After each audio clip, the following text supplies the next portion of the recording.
All right, I just got back from Walmart. I had to have a few things. I've got 2.5 gallons of eggnog. I needed some more cooking oil, so I've got some Wisconsin. And I've been wanting some chip and dip.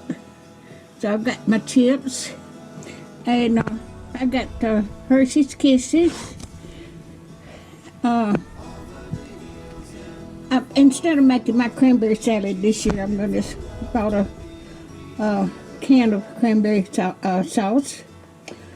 Since it's just my son and daughter-in-law and grandson's coming. And I'm going to make some peanut butter balls.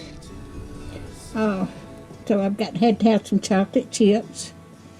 There's my dip I love it, French onion dip with my potato chips. I needed bread. And I got 3 pounds of ground chuck. This is what I've got for my haul today. This is the last thing I'll have to buy till after Christmas. But if y'all like my videos, just like, share, and subscribe, and hit that little bell if you want to be notified when I got another video coming out. And thank y'all so much for watching. Have a Merry Christmas.